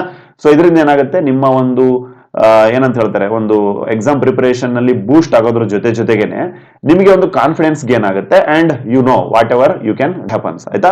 ಸ್ಕೂಲ್ ಟೀಚರ್ ರಿಕ್ರೂಟ್ಮೆಂಟ್ ಗೆ ಸಿನ್ಸ್ CET ಅಲ್ಲಿ ಮೆರಿಟ್ ಇಂಪಾರ್ಟೆಂಟ್ ಆಗಿರೋದ್ರಿಂದ ಇಂಗ್ಲಿಷ್ ವಿಷಯದ ಅಭ್ಯರ್ಥಿಗಳು ಏನ್ ಮಾಡಬಹುದು, ನಮ್ಮ ಕ್ರಾಶ್ ಕೋರ್ಸ್ ತಗೋಬಹುದು. Sir what about the other subject sir ಅಂತಂದ್ರೆ ನೋಡಿ, CBZ ಗೆ, ಆಯ್ತಾ? CBZ ಗೆ ಏನ್ ಮಾಡ್ತಾ ಇದೀವಿ ನಾವು, ನಮ್ಮ ಯೂಟ್ಯೂಬ್ ಕ್ಲಾಸ್ ಅಲ್ಲಿ ಕ್ಲಾಸ್ ಗಳನ್ನ ಫ್ರೀ ಆಗಿ ಹೇಳ್ತೇವೆ, ಆಯ್ತಾ? 28, 29 ಇಂದಾನೆ ನಾವು ಆರಂಭ ಮಾಡೋರಿದೀವಿ. ಸೊ ಹಾಗಾಗಿ CBZ ಆಗಿರ್ಬೋದು, PCM ವಿದ್ಯಾರ್ಥಿಗಳಾಗಿರ್ಬೋದು, ಆಯ್ತಾ? ನಿಮಗೆ ಬಯಾಲಜಿ ಹಾಗೆ ಕೆಮಿಸ್ಟ್ರಿ ಹಾಗೇನೆ ಮ್ಯಾಥ್ಸ್ ಮತ್ತೆ ಫಿಸಿಕ್ಸ್ ನ ಕ್ಲಾಸ್ಗಳು ನೆಕ್ಸ್ಟ್ ವೀಕ್ ಇಂದ, ನವೆಂಬರ್ ಕೊನೆ ವೀಕ್ ಇಂದ ಸ್ಟಾರ್ಟ್ ಆಗುತ್ತೆ. ಸೊ ಹಾಗಾಗಿ ಯಾರು ಸಬ್ಸ್ಕ್ರೈಬ್ ಮಾಡದೆ ನೋಡ್ತಾ ಇದ್ದೀರಾ, ಎಲ್ಲರೂ ಸಬ್ಸ್ಕ್ರೈಬ್ ಮಾಡ್ಕೊಳ್ಳಿ, including all subject. And what about the social, ಆಯ್ತಾ? ಸೋಷಿಯಲ್ ಸದ್ಯಕ್ಕೆ ನಮ್ಮ ಹತ್ರ ಯಾವುದೇ ರೀತಿ ಸಬ್ಜೆಕ್ಟ್ ಇಲ್ಲ, ಬಟ್ ವೆರಿ ಇಂಪಾರ್ಟೆಂಟ್, ಎಲ್ಲರಿಗೆ ಕಾಮನ್ ಆಗಿರುವಂತ ಪೇಪರ್ ಏನಿದೆ GK. ಈ GK ಪೇಪರ್ನ ನಾವು ಫ್ರೀ ಆಗಿ ಹೇಳ್ತಾ ಇದ್ದೇವೆ, ಆಯ್ತಾ? ಎಲ್ಲಿ ಯೂಟ್ಯೂಬ್ ಕ್ಲಾಸ್ ಅಲ್ಲಿ ಹೇಳ್ತಾ ಇದ್ದೇವೆ. ಸೊ ಹಾಗಾಗಿ ಸಬ್ಸ್ಕ್ರೈಬ್ ಮಾಡ್ಕೊಳ್ಳಿ, ಬಿಕಾಸ್ ಎಲ್ಲರಿಗಿಂತ ಮುಂಚೆ ನಿಮಗೆ ಏನಾಗುತ್ತೆ, ನೋಟಿಫಿಕೇಶನ್ ರೀಚ್ ಆಗುತ್ತೆ. ಸೊ ನಿಮ್ಮ ಒಂದು ಪ್ರಿಪರೇಷನ್ ನೀವೇನ್ ಮಾಡಬಹುದು, ಚಾನಲೈಸ್ ಮಾಡಬಹುದು, ಆಯ್ತಾ? ಚಾನಲೈಸ್ ಮಾಡಬಹುದು. ಅಂಡ್ ಕಂಪ್ಲೀಟ್ ಏನು ಮೆಂಟಲ್ ಎಬಿಲಿಟಿ ಇದೆ, ಕಂಪ್ಯೂಟರ್ ಇದೆ, ಜನರಲ್ ಇಂಗ್ಲಿಷ್ ಇದೆ, ಆಯ್ತಾ, ಕರೆಂಟ್ ಅಫೇರ್ಸ್ ಇದೆ, ಅದನ್ನೆಲ್ಲವನ್ನ ಕವರ್ ಮಾಡ್ತೇವೆ GK ಪೇಪರ್ ಅಲ್ಲಿ. ಇದು ಎಲ್ಲರಿಗೂ ಕಾಮನ್ ಆಗಿರುತ್ತಲ್ಲ. ಸೊ ಹಾಗಾಗಿ we have decided to complete on YouTube only. So ಹಾಗಾಗಿ ಸಬ್ಸ್ಕ್ರೈಬ್ ಮಾಡದೆ ನೋಡ್ತಾ ಇದ್ರೆ ಸಬ್ಸ್ಕ್ರೈಬ್ ಮಾಡ್ಕೊಳ್ಳಿ. ಅಂಡ್ ನಮ್ಮ ಟೆಲಿಗ್ರಾಮ್ಗೂ ನೀವು ಜಾಯ್ನ್ ಆಗ್ಬೋದು. ಆಯ್ತಾ, ಟೆಲಿಗ್ರಾಮ್ಗೆ ಜಾಯ್ನ್ ಆಗೋದ್ರಿಂದ ನೋಡಿ ಈ ರೀತಿಯ PDF ಗಳು ಆಗಿರ್ಬೋದು, ಆಯ್ತಾ, ಈ ರೀತಿಯ ಅಪ್ಡೇಟ್ಗಳಾಗಿರ್ಬೋದು, ಶಿಕ್ಷಣ ಇಲಾಖೆಯಲ್ಲಿ ಏನೇನ್ ಆಗ್ತಾ ಇದೆ, ಆಯ್ತಾ, ಸರ್ಕಾರದ ಮುಂದಿನ ನೇಮಕಾತಿಗಳು ಯಾವ್ಯಾವು, ಅದೆಲ್ಲ ನಿಮಗೆ ನೋಡಕ್ ಸಿಗುತ್ತೆ. ಅಂಡ್ ವೆರಿ ಇಂಪಾರ್ಟೆಂಟ್ಲಿ ನೋಡಿ, ಇಲ್ಲಿ ನಿಮ್ಗೆ ತೋರಿಸ್ತಾ ಇದೀವಲ್ವಾ, ಈ ಎಲ್ಲ ಡಾಕ್ಯುಮೆಂಟ್ ಗಳನ್ನ ರೆಡಿ ಮಾಡ್ಕೊಳ್ಳಿ. ಯಾರ್ಯಾರಿಗೆ ಬರುತ್ತೆ ಅವರೆಲ್ಲ, ಆಯ್ತಾ. ಮಾಜಿ ಸೈನಿಕರು ಇರ್ಬೋದು, ಮಾಜಿ ಸೈನಿಕರಿಗೆ 10% ರಿಸರ್ವೇಶನ್ ಇರುತ್ತೆ. ಅಂಗವಿಕಲಕ ಅಭ್ಯರ್ಥಿಗಳಿಗೆ 5%, ಮಹಿಳಾ ಅಭ್ಯರ್ಥಿಗೆ 30%, ಯೋಜನಾ ನಿರಾಶ್ರಿತರು, ಗ್ರಾಮೀಣ, ಕನ್ನಡ ಮಾಧ್ಯಮ, ನೋಡಿ ಇಷ್ಟೆಲ್ಲ ಏನು ರಿಸರ್ವೇಶನ್ ಪಾಲಿಸಿ ಇದಾವೆ. ಅದಕ್ಕೆ ಸಂಬಂಧಪಟ್ಟಂಗೆ ನೀವೇನ್ ಮಾಡ್ಕೋಬೇಕಾಗತ್ತೆ, ಸರ್ಟಿಫಿಕೇಟ್ಗಳನ್ನ, ಆಯ್ತಾ, ಸರ್ಟಿಫಿಕೇಟ್ಗಳನ್ನ ನೀವು ಈಗಿಂದಾನೆ ರೆಡಿ ಮಾಡಿಸಿ ಇಟ್ಕೋಬಿಡಿ. ಆಯ್ತಾ, ಏನು ಒಂದು ವಾರ ಇದೆ, ನಿಮಗೆ ಆರಾಮಾಗಿ ಟೈಮ್ ಸಿಗುತ್ತೆ. ಆಯ್ತಾ, ನೀವು ಒಂದ್ ವೇಳೆ ಮಂಡೇ ಅಪ್ಲೈ ಮಾಡಿದ್ರೆ, ಆಯ್ತಾ, ನಿಮಗೆ ಒಂದ್ ವೇಳೆ ಮಂಡೇ ಅಪ್ಲೈ ಮಾಡಿದ್ರೆ ಅಟ್ಲೀಸ್ಟ್ ಒಂದು 10-15 ಡೇಸ್ ಒಳಗಡೆ ನಿಮ್ಗೆ ಎಲ್ಲಾ ಡಾಕ್ಯುಮೆಂಟ್ಗಳು ನಿಮ್ ಕೈ ಹತ್ರ ಇರ್ತವೆ. ಸೊ ಏನೇನ್ ಡಾಕ್ಯುಮೆಂಟ್ ಇರಬೇಕು? ನಂಬರ್ 1, SC ವಿದ್ಯಾರ್ಥಿಗಳು SC ಸರ್ಟಿಫಿಕೇಟ್ ನ ರೆಡಿ ಮಾಡ್ಕೊಳ್ಳಿ. ಆಲ್ರೆಡಿ ಇತ್ತು ಅಂತಂದ್ರೆ ಅದರ RD ನಂಬರ್ ಕರೆಕ್ಟ್ ಇದೆನಾ ಇಲ್ಲ, ಆಯ್ತಾ, ಅದಕ್ಕೆ ವ್ಯಾಲಿಡಿಟಿ ಲೈಫ್ ಟೈಮ್ ಇರುತ್ತೆ, ಓಕೆ. ಬಟ್ RD ನಂಬರ್ ಇದೆನಾ, QR ಕೋಡ್ ಇದೆನಾ, ಎಲ್ಲವೂ ಬಾರ್ ಕೋಡ್ ಇದೆನಾ ಕರೆಕ್ಟ್ ಆಗಿ ನೋಡ್ಕೊಳ್ಳಿ. ST ಕ್ಯಾಟಗರಿ ವಿದ್ಯಾರ್ಥಿಗಳು ಅಷ್ಟೇ, ಹಾಗೇನೆ ಎಲ್ಲಾ OBC ವಿದ್ಯಾರ್ಥಿಗಳು ಅಷ್ಟೇ. ನಿಮ್ಮ ಕ್ಯಾಸ್ಟ್ ಇನ್ಕಮ್ ರೆಡಿ ಮಾಡಿ ಇಟ್ಕೊಳ್ಳಿ, ಅದಕ್ಕೆ ವ್ಯಾಲಿಡಿಟಿ ಇದೆನಾ ಇಲ್ಲ ನೋಡ್ಕೊಳ್ಳಿ. ಅಂಡ್ OBC ಆಗಿರ್ಬೋದು, ST SC ಆಗಿರ್ಬೋದು, ಯಾರೇ ಇರ್ಬೋದು, ಇನ್ಕಮ್ ನೋಡಿ, ಆಯ್ತಾ, income certificate I think 5 years validity ಇರುತ್ತೆ. ಅದು ಇದೇನಾ ಇಲ್ಲ ಒಂದ್ಸಲ ಕ್ರಾಸ್ ಚೆಕ್ ಮಾಡ್ಕೊಳ್ಳಿ. ಇಲ್ಲ ಅಂತಂದ್ರೆ ಕೂಡಲೇ ಅಪ್ಲೈ ಮಾಡ್ಕೊಂಡು ತೆಗಿಸಿ. ಸರಿ, ಇಷ್ಟೆಲ್ಲ ಆಯ್ತು. ಇದಾದ್ಮೇಲೆ ಯಾವ್ಯಾವ ರಿಸರ್ವೇಶನ್ ಇರ್ತವೆ ಅಂತ ನೋಡೋದಾದ್ರೆ, ಕನ್ನಡ ಮಾಧ್ಯಮ ಇರುತ್ತೆ, ಗ್ರಾಮೀಣ ಇರುತ್ತೆ, ಸರಿನಾ, ಮಾಜಿ ಸೈನಿಕ ಇರುತ್ತೆ, ಹಾಗೇನೆ YN, ಆಯ್ತಾ, ಯೋಜನಾ ನಿರಾಶ್ರಿತರು ಅಥವಾ ಪ್ರಾಜೆಕ್ಟ್ ಡಿಸ್ಪ್ಲೇಸ್ಮೆಂಟ್ ಅಂತ ಹೇಳ್ತಾರಲ್ವಾ, PDP ಅವ್ರು ಇರ್ತಾರೆ, ಸರಿನಾ. ಹಾಗೇನೆ ನಮ್ಮ ಅಂಗವಿಕಲ PWD ವಿದ್ಯಾರ್ಥಿಗಳು ಇರ್ತಾರೆ, ಸರಿನಾ. ಸೊ ಇದ್ರ ಜೊತೆಗೆ ಬೇರೆ ಬೇರೆ ಏನೇನು ರಿಸರ್ವೇಶನ್ ಇದಾವಲ್ವಾ, ಕನ್ನಡ ಮಾಧ್ಯಮ ಇರ್ಬೋದು ನೋಡಿ. ಕನ್ನಡ ಮಾಧ್ಯಮ ಗ್ರಾಮೀಣಗೆ ಹೆಡ್ ಮಾಸ್ಟರ್ದು ಸೈನ್ ಬೇಕಾಗುತ್ತೆ ಗ್ರೀನ್ ಇಂಕ್ ಅಲ್ಲಿ, ಹಾಗೇನೆ BEO ಸೈನ್ ಬೇಕಾಗುತ್ತೆ ಗ್ರೀನ್ ಇಂಕ್ ಅಲ್ಲಿ, ಸರಿನಾ. ಸೊ ಕಂಪಲ್ಸರಿ ಇದೇನಾ ಇಲ್ಲ ಅಂತ ಚೆಕ್ ಮಾಡ್ಕೊಳ್ಳಿ, ಸರಿನಾ. ಸುಮ್ನೆ ಅಲ್ಲಿ ಒಬ್ಬ ಯಾರೋ ಕ್ಲರ್ಕ್ ಸೈನ್ ಮಾಡಿ ಕೊಟ್ಟಿದ್ದಾರೆ ಅಂತ ಹೇಳ್ಬಿಟ್ಟು ತಗೊಂಡ್ ಬಂದು ಇಟ್ಕೋಬೇಡಿ. ಅದಕ್ಕೆ ಹೆಡ್ ಮಾಸ್ಟರ್ದು ಹಾಗೆ BEO ಬ್ಲಾಕ್ ಎಜುಕೇಶನ್ ಆಫೀಸರ್ ಅಂತ ಹೇಳ್ತಾರಲ್ವಾ, ಅವ್ರದ್ದು ಸಿಗ್ನೇಚರ್ ಇದೆ ಎಲ್ಲ ನೋಡ್ಕೊಳ್ಳಿ. ಅಂಡ್ ಮಾಜಿ ಸೈನಿಕರು ಅಷ್ಟೇ, ನಿಮ್ಮ ಒಂದು ಏನು ಮಿಲಿಟರಿಯಿಂದ ನೀವು ರಿಲೀಸ್ ಆಗಿ ಬರುವಾಗ ನಿಮಗೆ ಒಂದು ಸರ್ಟಿಫಿಕೇಟ್ ಕೊಡ್ತಾರಲ್ವಾ, ಅದು ಇದೇನಾ ಇಲ್ಲ, ಅದಕ್ಕೆ ಏನೇನು ಬರ್ದಿದ್ದಾರೆ, ಆಯ್ತಾ, ಅದನ್ನೆಲ್ಲ ಕರೆಕ್ಟ್ ಆಗಿ ನೋಡ್ಕೊಳ್ಳಿ. ಹಾಗೇನೆ YN, ಆಯ್ತಾ, ಯೋಜನಾ ನಿರಾಶ್ರಿತರು ಅಥವಾ ಪ್ರಾಜೆಕ್ಟ್ ಡಿಸ್ಪ್ಲೇಸ್ಮೆಂಟ್ ಅಭ್ಯರ್ಥಿಗಳು ಸಹ ಅಷ್ಟೇ. ಈ ಒಂದು ಫಾರ್ಮೆಟ್ ನೋಡ್ತಾ ಇದೀರಲ್ವಾ, ಈ ಒಂದು PDF, ಇದ್ರ ಜೊತೆ ಅಟ್ಯಾಚ್ಮೆಂಟ್ ಮಾಡಿದ್ದಾರೆ, ಇದೇ ಫಾರ್ಮೆಟ್ ಅಲ್ಲಿ ಇರಬೇಕು ಅಂತ ಹೇಳಿ, ಸರಿನಾ. ಅದೇ ಫಾರ್ಮೆಟ್ ಅಲ್ಲಿ ನೀವೇನ್ ಮಾಡಿ ರೆಡಿ ಮಾಡಿ ಇಟ್ಕೊಳ್ಳಿ. ಈ ಒಂದು ಡೀಟೇಲ್ ಆಗಿರುವಂತ PDF ನ ನಮ್ಮ ಅಫಿಷಿಯಲ್ ಟೆಲಿಗ್ರಾಮ್ ಅಲ್ಲಿ ಹಾಕಿರ್ತೇವೆ. ಅಫಿಷಿಯಲ್ ಟೆಲಿಗ್ರಾಮ್ ನ ಲಿಂಕ್ ಅನ್ನ ಇದೇ ಏನು ವಿಡಿಯೋ ನೋಡ್ತಾ ಇದ್ರಲ್ಲ, ಕಾಮೆಂಟ್ ಸೆಕ್ಷನ್ ಅಲ್ಲಿ ಹೋಗಿ ಫಸ್ಟ್ ಗೆ ಪಿನ್ ಮಾಡಿರ್ತೇವೆ, ಸರಿನಾ. ಸೊ ಅಲ್ಲಿ ಹೋಗಿ ಕ್ಲಿಕ್ ಮಾಡೋದ್ರ ಮೂಲಕ ಟೆಲಿಗ್ರಾಮ್ಗೆ ಜಾಯ್ನ್ ಆಗಿ ಈ PDF ಆಗಿರ್ಬೋದು, ಹಾಗೇನೆ ಈ PDF ಆಗಿರ್ಬೋದು, ಹಾಗೇನೆ ಸರ್ಕಾರ ಏನೇನು ಹೇಳಿದೆ ಫಾರ್ಮೆಟ್ ಗಳನ್ನ ನಾವು ಹಾಕಿರ್ತೇವೆ. ಸೊ ಡೌನ್ಲೋಡ್ ಮಾಡ್ಕೊಂಡು ಅದೇ ಫಾರ್ಮೆಟ್ ಅಲ್ಲಿ ನೀವು ತೆಗೆಸಿ ರೆಡಿ ಮಾಡಿ ಇಟ್ಕೋಬೇಕಾಗುತ್ತೆ. And SC ST OBC certificate, income certificate ಅಂತೂ ನಿಮ್ಗೆ ಗೊತ್ತಿದೆ, ತಹಶೀಲ್ ಆಫೀಸ್ ಅಲ್ಲಿ ಅವ್ರದೇ ಸರ್ಕಾರದ ಕಡೆಯಿಂದ ಫಾರ್ಮೆಟ್ ಬರ್ತವೆ, ನಮೂನೆ D, ಆಯ್ತಾ, ನಮೂನೆ F, ಆಯ್ತಾ, ನಿಮ್ಮ ಏನ್ ಬಿಲಾಂಗಿಂಗ್ ಇದೆ ಅದು. ಅಂಡ್ ವೆರಿ ಇಂಪಾರ್ಟೆಂಟ್ 371J ವಿದ್ಯಾರ್ಥಿಗಳು, ಆಯ್ತಾ, ಹಳೆಯ ಏನು 371J ಸರ್ಟಿಫಿಕೇಟ್ ಇದೆ ಅದು ಇದ್ರೂ ಪರವಾಗಿಲ್ಲ, ನೀವೇನ್ ಮಾಡಿ RD ಸಂಖ್ಯೆ ಪ್ರಿಂಟ್ ಆಗಿರುತ್ತಲ್ವಾ ಕಂಪ್ಯೂಟರೈಸ್ಡ್, ಅದನ್ನೇ ನೀವು ಪ್ರಿಫೇರ್ ಮಾಡಿ ರೆಡಿ ಮಾಡಿ ಇಟ್ಕೊಳ್ಳಿ, ಸರಿನಾ. ಹಾಗೇನೆ ಏನು ಇನ್ನ ಉಳಿದಂಗೆ ಸರ್ಟಿಫಿಕೇಟ್ಗಳು ಇದಾವೆ, ಅದನ್ನ ಈಗಿಂದಾನೆ ರೆಡಿ ಮಾಡಿ ಇಟ್ಕೊಳ್ಳಿ. ಬಿಕಾಸ್ ಒಂದ್ ವೇಳೆ ನೋಟಿಫಿಕೇಶನ್ ಆಯ್ತು ಅಂತಂದ್ರೆ ಆಮೇಲೆ ನಿಮಗೆ ಟೈಮ್ ಸಿಗಲ್ಲ, ಓದಕ್ಕೆ ಟೈಮ್ ಸಿಗಲ್ಲ. ಇದೆಲ್ಲ ನೀವು ಮಾಡಿಸ್ತಾ ಕೂತ್ಕೊಂಡ್ರೆ ಏನಾಗುತ್ತೆ, ಖಂಡಿತ ನೀವು ಎಕ್ಸಾಮ್ ಅಲ್ಲಿ ಟಾಪ್ ಮಾಡಲ್ಲ. ಸೊ ಹಾಗಾಗಿ ಮಾಡಿಯಾರ friends, this is a golden opportunity ಇದೆ ಇದೊಂದು. ಸೊ ಹಾಗಾಗಿ ಯಾರ್ಯಾರು ಇದುವರೆಗೂ ಸೀರಿಯಸ್ ಆಗಿ ಪ್ರಿಪರೇಷನ್ ಮಾಡ್ತಾ ಇಲ್ಲ, ಆಯ್ತಾ, ಈ ವಿಡಿಯೋ ಮಾಡ್ತಾ ಇರುವಂತ ಉದ್ದೇಶ ಏನು ಅಂತಂದ್ರೆ, ಇನ್ನೂ ಯಾರು ಸೀರಿಯಸ್ ಆಗಿ ಪ್ರಿಪೇರ್ ಮಾಡ್ತಾ ಇಲ್ಲ ಹೈಸ್ಕೂಲ್ ಟೀಚರ್ ರಿಕ್ರೂಟ್ಮೆಂಟ್ಗೆ, ನಿಮ್ಮ ಸ್ಟಡಿಯನ್ನ ಅಗ್ರೆಸಿವ್ ಆಗಿ ಅಧ್ಯಯನವನ್ನು ಮಾಡೋದಕ್ಕೆ ಆರಂಭ ಮಾಡಿ. ಆಯ್ತಾ, ನಿಮ್ ಸಬ್ಜೆಕ್ಟ್ ಅಲ್ಲಿ ನೋಡಿ, ನಿಮಗೆ ಒಂದು ನಾವು ಕ್ಲೂ ಹೇಳೋದಾದ್ರೆ, ನಿಮ್ ಸಬ್ಜೆಕ್ಟ್ ಅಲ್ಲಿ 5ನೇ ಕ್ಲಾಸಿಂದ ಡಿಗ್ರಿವರೆಗೆ, ಆಯ್ತಾ, ಡಿಗ್ರಿವರೆಗೆ ನೀವೇನು ಸಬ್ಜೆಕ್ಟ್ಸ್ ಇದ್ದೀರಾ, ಫಾರ್ ಎಕ್ಸಾಂಪಲ್ ಸೋಷಿಯಲ್ ವಿದ್ಯಾರ್ಥಿಗಳಾಗಿದ್ರೆ 5ನೇ ಕ್ಲಾಸ್ನಿಂದ ಡಿಗ್ರಿವರೆಗೆ ಸೋಷಿಯಲ್ ಬುಕ್ಸ್ ಇದಾವೆ. ಸೋಷಿಯಲ್ ಅಂದ್ರೆ ತುಂಬಾ ಬರ್ತವೆ, ಅದರಲ್ಲಿ ಪೊಲಿಟಿಕಲ್ ಸೈನ್ಸ್ ಬರುತ್ತೆ, ಹಿಸ್ಟ್ರಿ ಬರುತ್ತೆ, ಸರಿನಾ, ಅಂಡ್ ಜಿಯೋಗ್ರಫಿ ಬರುತ್ತೆ, ಸರಿನಾ, ಎಕನಾಮಿಕ್ಸ್ನು ಬರುತ್ತೆ. ಸೊ ಇಷ್ಟೆಲ್ಲ ನೀವು ಓದ್ಕೋಬೇಕಾಗುತ್ತೆ 5ನೇ ಕ್ಲಾಸಿಂದ ಡಿಗ್ರಿವರೆಗೆ. ಸೈನ್ಸ್ ವಿದ್ಯಾರ್ಥಿಗಳಾಗಿದ್ರೆ ಅಫ್ಕೋರ್ಸ್ ಕೆಮಿಸ್ಟ್ರಿ, ಬಯಾಲಜಿ, ಝುವಾಲಜಿ ಆಗಿರ್ಬೋದು, ಫಿಸಿಕ್ಸ್ ಆಗಿರ್ಬೋದು. ಸೊ ಇಷ್ಟನ್ನು 5ನೇ ಕ್ಲಾಸಿಂದ ಡಿಗ್ರಿವರೆಗೆ ನೀವು ಓದ್ಕೋಬೇಕು, ಇನ್ಕ್ಲೂಡಿಂಗ್ ನಿಮ್ದು ಡಿಗ್ರಿ B.Ed ಇಂದು ನೋಡಿ, ಯಾರೇ ಇರ್ಬೋದು, ಆರ್ಟ್ಸ್ ಇರ್ಬೋದು, ಕಾಮರ್ಸ್ ಇರ್ಬೋದು, ನಮ್ಮ ಇಂಗ್ಲಿಷ್ ವಿದ್ಯಾರ್ಥಿಗಳು ಯಾರೇ ಇರ್ಬೋದು, B.Ed ಬುಕ್ಸ್ ಅಲ್ಲಿ ಏನು ಮೆಥಡಾಲಜಿ ಇದೆ ಅಲ್ವಾ, ಅದನ್ನ ಕಂಪಲ್ಸರಿ ಸ್ವಲ್ಪ ಓದ್ಕೊಳ್ಳಿ. ಬಿಕಾಸ್ ಅಲ್ಲಿಂದನೂ ನಿಮಗೆ 20 to 25 ಕ್ವಶನ್ಸ್ ಕವರ್ ಆಗುತ್ತೆ. ಆಯ್ತಾ, ಎಲ್ಲಿ B.Ed CET ಅಲ್ಲಿ, ಸರಿನಾ, ನಿಮ್ದೊಂದು ಆಪ್ಷನಲ್ ಪೇಪರ್ ಇರುತ್ತಲ್ಲ ಅಲ್ಲಿ. ಸೊ ಹಾಗಾಗಿ B.Ed ಬುಕ್ಸ್ನು ರೆಡಿ ಮಾಡಿ ಇಟ್ಕೊಳ್ಳಿ. 5ನೇ ಕ್ಲಾಸಿಂದ ಡಿಗ್ರಿವರೆಗೂ ನಿಮ್ದೇನೇನು ಬುಕ್ಸ್ ಇದೆ ಅದನ್ನೆಲ್ಲ ರೆಡಿ ಮಾಡಿ ಇಟ್ಕೊಳ್ಳಿ. ಹಾಗೇನೆ ಆರ್ಟ್ಸ್ದವ್ರದ್ದಾಯ್ತು, ಕಾಮರ್ಸ್ ಸೈನ್ಸ್ ಅವ್ರದ್ದಾಯ್ತು. ಕಾಮರ್ಸ್ ಅವರು ಆಯ್ತಾ, ತುಂಬಾ ಜನ ವಿದ್ಯಾರ್ಥಿಗಳು B.Com ಅನ್ನ ಮಾಡ್ಕೊಂಡಿರ್ತಾರ, ಏನ್ ಮಾಡ್ಬೇಕು ಅಂತ ಗೊತ್ತಿರಲ್ಲ. ನೋಡಿ, ಸಿಂಪಲ್ ಆಗಿರುತ್ತೆ. B.Com ಅಲ್ಲಿ ನೀವು ಒಂದ್ ವೇಳೆ ಎಕನಾಮಿಕ್ಸ್ ನ ಓದಿದ್ರೆ ಆಯ್ತಾ, ಅಥವಾ ಕೆಲವೊಬ್ಬರಿಗೆ ಹಿಸ್ಟ್ರಿ ಆಪ್ಷನ್ ಇರುತ್ತೆ, ಐ ಥಿಂಕ್ ಸೊ ಅಂತ ಸಬ್ಜೆಕ್ಟ್ ನ ಓದ್ಬಿಟ್ಟು ನೀವು B.Ed ಅಲ್ಲಿನೂ ಸಹ ಈ ಸಬ್ಜೆಕ್ಟ್ ನ ಬಗ್ಗೆ ಆಯ್ತಾ, ಅಂದ್ರೆ ಸೋಷಿಯಲ್ ಸಬ್ಜೆಕ್ಟ್ ನ ನೀವು ಒಂದ್ ವೇಳೆ ಓದಿದ್ದೇ ಆಗಿದ್ರೆ ಆಯ್ತಾ, ನೀವೇನ್ ಮಾಡ್ಬೋದು, ಇವನ್ ಸೋಷಿಯಲ್ ಟೀಚರಿಗೂ ಅಪ್ಲಿಕೇಶನ್ ಹಾಕ್ಬೋದು. ಸರಿನಾ, ಸೋಷಿಯಲ್ಗೆ ಅಪ್ಲಿಕೇಶನ್ ಹಾಕ್ಬೋದು. B.Com ಅವ್ರು B.Ed ಮಾಡಿ ಇಂಗ್ಲಿಷ್ ತಗೊಂಡಿರ್ತಾರಲ್ವಾ, ಇಂಗ್ಲಿಷ್ ಟೀಚರ್ಗೆ ಅಪ್ಲೈ ಮಾಡಕ್ ಬರಲ್ಲ ಅವರಿಗೆ. ಸರಿನಾ, ಬಿಕಾಸ್ B.Com ಅಲ್ಲಿ ಅವ್ರು ಏನ್ ಓದಿರ್ತಾರೆ, ಬೇರೆ ಸಬ್ಜೆಕ್ಟ್ ಅನ್ನ, ಅವರ ಒಂದು ಅಕೌಂಟ್ಸ್ ಇರ್ಬೋದು, ಫಿನಾನ್ಸ್ ಇರ್ಬೋದು, ಅದನ್ನು ಓದಿರ್ತಾರೆ, ಬಿಸ್ನೆಸ್ ಸ್ಟಡಿ ಇರ್ಬೋದು. ಸರಿನಾ, ಅದನ್ನು ಓದಿರೋದ್ರಿಂದ ಅವರಿಗೆ ಇಂಗ್ಲಿಷ್ ಟೀಚರ್ ಆಗೋಕ್ ಬರಲ್ಲ, ಕನ್ನಡ ಟೀಚರ್ ಆಗಕ್ಕೂ ಬರಲ್ಲ. ನೀವೇನಾಗ್ಬೋದು, ಸೋಷಿಯಲ್ ಟೀಚರ್ ಆಗ್ಬೋದು ಅಷ್ಟೇ. ಆಯ್ತಾ, ಬಟ್ ಮುಂದೆ ಬರುವಂತ ದಿನಗಳಲ್ಲಿ ನ್ಯೂ ಎಜುಕೇಶನ್ ಪಾಲಿಸಿ ಅಪ್ಡೇಟ್ ಮಾಡಿರೋದ್ರಿಂದ ಕಂಪ್ಯೂಟರ್ ಟೀಚರ್ಸ್ ತಗೋಬೇಕಂತ ಇದೆ, ಆಯ್ತಾ, ಕಾಮರ್ಸ್ ಟೀಚರ್ ತಗೋಬೇಕಂತ ಇದೆ. ಅವಾಗ ಖಂಡಿತ ಏನಾಗುತ್ತೆ, B.Com B.Ed ವಿದ್ಯಾರ್ಥಿಗಳು ಅಪ್ಲೈ ಮಾಡಬಹುದು. ಬಟ್ ಸದ್ಯಕ್ಕೆ I think you go for the social. ನೋಡೋಣ, ಡೀಟೇಲ್ ಆಗಿರುವಂತ ನೋಟಿಫಿಕೇಶನ್ ಬರುತ್ತೆ, ಅದರಲ್ಲಿ B.Com B.Ed ಅವರಿಗೆ ಯಾವ ತರ ಕ್ರೈಟೇರಿಯಾ ಕೊಡ್ತಾರೆ ಅಂತ ನೋಡೋಣ. ಬಟ್ ಎನಿಹೌ, ಮೇಲೆ ಹೇಳಿದ್ವಲ್ವಾ, ಸೈನ್ಸ್ ವಿದ್ಯಾರ್ಥಿಗಳು ಹಾಗೆ ಆರ್ಟ್ಸ್ ವಿದ್ಯಾರ್ಥಿಗಳು, ಇಂಗ್ಲಿಷ್ ವಿದ್ಯಾರ್ಥಿಗಳು ಆಯ್ತಾ, ನೀವೇನ್ ಮಾಡ್ಬೋದು, ನಿಮ್ಮ ಆಸ್ ಪರ್ ಹಳೆ ಏನು ರೂಲ್ಸ್ ಇದಾವೆ ಅದೇ ಪ್ರಕಾರ ನಿಮಗೆ ರಿಕ್ರೂಟ್ಮೆಂಟ್ ಮಾಡಲಾಗುತ್ತೆ.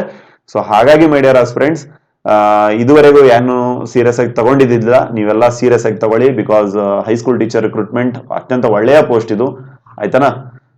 ಬೇಗನೆ ಪ್ರಮೋಷನ್ ಎಲ್ಲ ಆಗುತ್ತೆ ಅಂಡ್ ಒಳ್ಳೆ ಕಡೆ ನಿಮಗೆ ಪೋಸ್ಟಿಂಗ್ ಎಲ್ಲ ಕೊಡ್ತಾರೆ.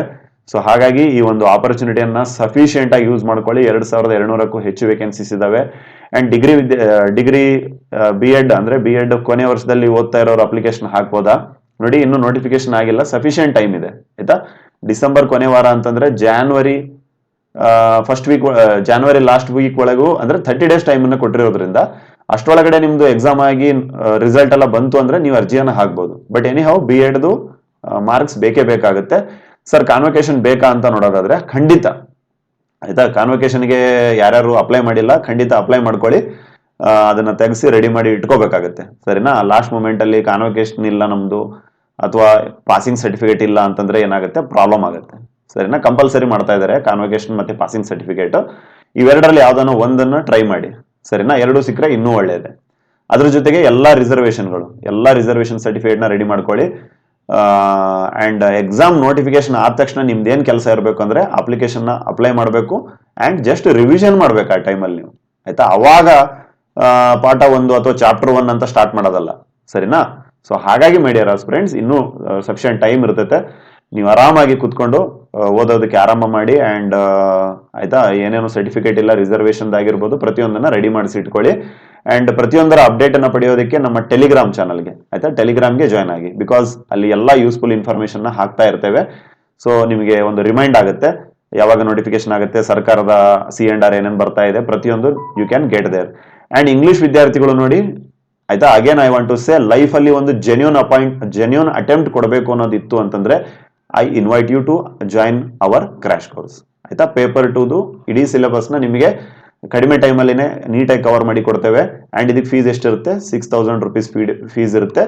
ಅಂಡ್ ಇದರಲ್ಲಿ ನಿಮಗೆ ಎಲ್ಲಾ ರೀತಿಯಾಗಿರುವಂತಹ PDF ಗಳು ಸಿಗ್ತವೆ, ನೋಟ್ಸ್ಗಳು ಅಂಡ್ ಕಂಪ್ಲೀಟ್ ಸಿಲೆಬಸ್ ಕವರ್ ಮಾಡಿ ಕೊಡ್ತೇವೆ ಪೇಪರ್ 2 ಆಯ್ತಾ. ಅಂಡ್ ಟೆಸ್ಟ್ ಸೀರೀಸ್ಗಳು ಇರ್ತವೆ ಆಯ್ತಾ. ಟೆಸ್ಟ್ ಸೀರೀಸ್ ಬರೆಯೋದ್ರಿಂದ ಏನಾಗುತ್ತೆ, ನಿಮಗೆ ನೀವು ಎಷ್ಟು ಓದಿದ್ದೀರಾ, ಮುಂದೆ ಎಷ್ಟು ಓದ್ಕೋಬೇಕು ಎಲ್ಲವೂ ನಿಮಗೆ ಗೊತ್ತಾಗುತ್ತೆ. ಸರಿನಾ, ಸೊ ಆಸಕ್ತ ವಿದ್ಯಾರ್ಥಿಗಳು ಏನ್ ಮಾಡ್ಬೋದು, ಕೆಳಗಡೆ ಕಾಮೆಂಟ್ ಸೆಕ್ಷನ್ ಅಲ್ಲಿ ಆಯ್ತಾ, ಕಾಮೆಂಟ್ ಸೆಕ್ಷನ್ ಅಲ್ಲಿ ಏನಂತ ಮಾಡಿ ನಿಮ್ಮ ಒಂದು ಆಸಕ್ತಿ ಇದೆ ಆಯ್ತಾ, ಐ ಹ್ಯಾವ್ ಇಂಟ್ರೆಸ್ಟ್ ಸರ್ ಅಂತ ನೀವು ಹಾಕ್ಬಿಟ್ಟು ಇಡಿ. ಅಂಡ್ ನಿಮಗೆ ಡೀಟೇಲ್ ಅನ್ನು ಕಳಿಸ್ಕೊಡ್ತೇವೆ. ಇಲ್ಲ ಅಂತಂದ್ರೆ ನಮ್ಮ ಇಮೇಲ್ ಅಡ್ರೆಸ್ ಕೊಟ್ಟಿರ್ತೇವೆ ಆಯ್ತಾ, ಇಮೇಲ್ ಅಡ್ರೆಸ್ಗೆ ನೀವು ಕಾಂಟ್ಯಾಕ್ಟ್ ಮಾಡಬಹುದು. ಇಮೇಲ್ ಅಡ್ರೆಸ್ ಆಗಿರ್ಬೋದು, ಟೆಲಿಗ್ರಾಮ್ ಆಗಿರ್ಬೋದು, ಪ್ರತಿಯೊಂದರ ಲಿಂಕ್ ಗಳನ್ನ ಕಮೆಂಟ್ ಸೆಕ್ಷನ್ ಅಲ್ಲಿ ಫಸ್ಟ್ ಗೆ ಪಿನ್ ಮಾಡಿರ್ತೇವೆ ಅಥವಾ ಡಿಸ್ಕ್ರಿಪ್ಷನ್ ಅಲ್ಲಿ ಹೋಗಿ ಹಾಕಿರ್ತೇವೆ. ಸರಿನಾ, ಸೊ ಇಷ್ಟೆಲ್ಲ ನಿಮ್ಗೆ ಹೇಳಬೇಕಿತ್ತು. This is for your kind information. Letter ಹೋಗಿದೆ ಆಯ್ತಾ, ಲೆಟರ್ ಹೋಗಿದೆ ನೋಡಿ, ಡಿಪಾರ್ಟ್ಮೆಂಟ್ ಆಫ್ ಎಜುಕೇಶನ್ ಕಡೆಯಿಂದ ಎಲ್ಲ DDPI ಆಫೀಸ್ಗಳಿಗೆ ಹೋಗಿದೆ. ಸೊ ಹಾಗಾಗಿ ಅವ್ರೇನ್ ಮಾಡ್ಬೇಕು, ಇದೇ ಮಂತ್ ಎಂಡ್ 29 ಒಳಗಡೆನೆ ಎಲ್ಲ ಇನ್ಫಾರ್ಮೇಶನ್ ಕಳಿಸ್ಬೇಕು. ನೇಮಕಾತಿ ಎಷ್ಟು ಜನ ಹೊಂದಿದ್ದಾರೆ, ಬಡ್ತಿ ಎಷ್ಟು ಜನ ಹೊಂದಿದ್ದಾರೆ, ಸರಿನಾ, ಎಷ್ಟು ಹುದ್ದೆಗಳು ಇನ್ನು ಖಾಲಿ ಇದಾವೆ ಅದನ್ನ ಮಾಹಿತಿ ಕೊಡಬೇಕಾಗಿದೆ. ಅಂಡ್ 30ನೇ ತಾರೀಕಿಗೆ ಝೂಮ್ ಮೀಟಿಂಗ್ ಇರುತ್ತೆ, ಸರಿನಾ, ಅವ್ರವ್ರು ಮಾಡ್ಕೊಳ್ತಾರೆ. ಬಟ್ ನೋಟಿಫಿಕೇಶನ್ ನಾವು ಯಾವಾಗ ಎಕ್ಸ್ಪೆಕ್ಟ್ ಮಾಡ್ಬೋದು, ಡಿಸೆಂಬರ್ ಕೊನೆ ವಾರದಲ್ಲಿ ಅಂತ ಹೇಳ್ತಾ ಇದ್ದೇವೆ ಆಯ್ತಾ, ಡಿಸೆಂಬರ್ ಕೊನೆ ವಾರದಲ್ಲಿ. ಅಂಡ್ ಫೆಬ್ರವರಿ ಲಾಸ್ಟ್ ವೀಕ್ ಅಲ್ಲಿ ಅಥವಾ ಮಾರ್ಚ್ ವೇಳೆಗೆ ಏನಿರುತ್ತೆ ಎಕ್ಸಾಮ್ ಇರುತ್ತೆ, ಸರಿನಾ. ಸೊ ಹಾಗಾಗಿ my dear friends, this is a golden opportunity ಅಂತಾನೆ ಹೇಳ್ಬೋದು. ಬಿಕಾಸ್ ಈ ಸಲ ನಿಮ್ದು ಏನಾದ್ರು ಮಿಸ್ ಆಯ್ತು ಅಂತಂದ್ರೆ, ಮಿಸ್ ಆಗೋದು ಬೇಡ, ಮಿಸ್ ಆಯ್ತು ಅಂದ್ರೆ ಏನಾಗುತ್ತೆ, again you have to wait for the after elections 2023 ಆದ್ಮೇಲೆ ನೀವು ವೇಟ್ ಮಾಡ್ಬೇಕಾಗತ್ತೆ, ಸರಿನಾ. ಸೊ ಹಾಗಾಗಿ ನೋಡಿ, ಹೊಸ ಸರ್ಕಾರ ಬರಬೇಕು, ಅವರೆಲ್ಲ ಸೆಟ್ ಆಗಬೇಕು ಆಯ್ತಾ, ಅದೆಲ್ಲ ಮಾಡಿ ಮುಗಿಸೋಷ್ಟರಲ್ಲೇ ಐ ಥಿಂಕ್ 2024 ಆಗ್ಬೋದು, 25 ಹೊಸ ರಿಕ್ರೂಟ್ಮೆಂಟ್ ಆಗಕ್ಕೆ ಟೈಮ್ ಹಿಡಿಯುತ್ತೆ. ಅಂಡ್ ಅದಾದ್ಮೇಲೆ ನ್ಯೂ ಎಜುಕೇಶನ್ ಪಾಲಿಸಿ ಇಂಪ್ಲಿಮೆಂಟ್ ಆಗಿರೋದ್ರಿಂದ ಮುಂದಿನ ಎಲ್ಲ ನೇಮಕಾತಿಗಳಿಗೆ PG ಕಂಪಲ್ಸರಿ ಪ್ಲಸ್ CTET ಅಥವಾ ಕರ್ನಾಟಕ ಟೆಟ್ ಕಂಪಲ್ಸರಿ ಇರುತ್ತೆ, ಸರಿನಾ. ಸೊ ಇದನ್ನೆಲ್ಲ ನೀವು ಆಯ್ತಾ ಅನುಭವಿಸೋದು ಬೇಡ ಅಂತಂತಂದ್ರೆ, ಯಾರ್ಯಾರ್ದು BA B.Ed ಅಥವಾ BSc B.Ed ಆಗಿದೆ, PG B.Ed ಆಗಿದೆ, ಈಗಿಂದನೇ ನೀವು ಏನ್ ಮಾಡಿ, ಈ 2022 ಹೈಸ್ಕೂಲ್ ಟೀಚರ್ ರಿಕ್ರೂಟ್ಮೆಂಟ್ ಏನಿದೆ, ಯೂಸ್ ದಿಸ್ ವೆರಿ ಎಫಿಷಿಯೆಂಟ್ಲಿ, ಸರಿನಾ. ಈ ರೀತಿ ಅನೇಕ ಅಪ್ಡೇಟ್ಗಳನ್ನು ಪಡೆಯಲು ನಮ್ಮ ಚಾನಲ್ನ ಸಬ್ಸ್ಕ್ರೈಬ್ ಮಾಡ್ಕೊಳ್ಳಿ. Thank you for listening. As always, God bless you all.